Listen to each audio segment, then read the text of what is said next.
एक बार की बात है, घने जंगल के बीच बसे एक छोटे से गांव में लिली नाम की एक युवती रहती थी। वह अपनी दयालुता और छोटे बड़े सभी प्राणियों के प्रति अपने प्रेम के लिए जानी जाती थी। उसने अपना अधिकांश समय जंगल में भटकने, उसके रहस्यों को जानने और प्रकृति की सुंदरता को निहारने में बिताया। एक दिन जंगल में भटकते हुए लिली को एक घायल पक्षी जमीन पर पड़ा मिला। उसने सावधानी से उसे उठाया और वापस अपनी कुटिया में ले गई। उसने चिड़िया के घावों की मरहम पट्टी की और उसकी देखभाल कर उसे फिर से स्वस्थ कर दिया।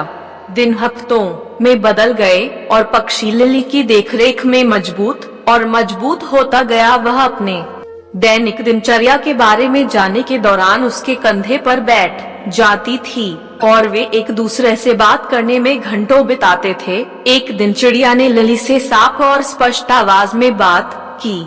मेरी जान बचाने के लिए धन्यवाद, इसने कहा। मैं सिर्फ कोई पक्षी नहीं हूँ, मैं एक जादुई पक्षी हूँ। मेरे पास आपको 3 इच्छाएं देने की शक्ति है। उनका बुद्धिमानी से उपयोग करें, क्योंकि एक बार उनका उपयोग किया जाता है तो उन्हें वापस नहीं लाया जा सकता है। लिली चकित और प्रसन्न थी।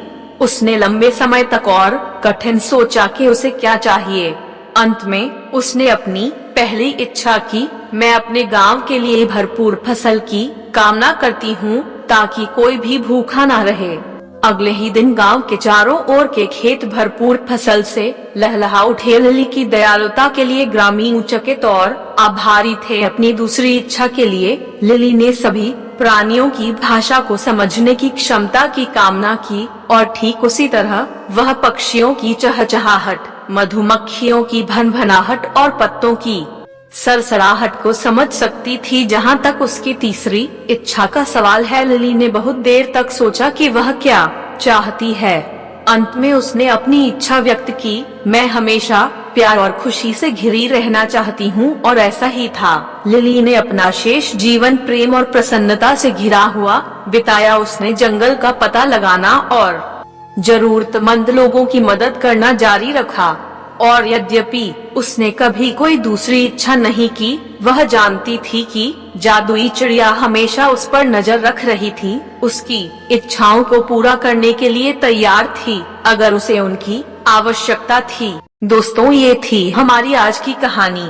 अगर आपको हमारी कहानी अच्छी लगी हो तो दोस्तों के साथ भी शेयर कीजिए और कमेंट में जरूर लिखें। चैनल को सब्सक्राइब करें। धन्यवाद।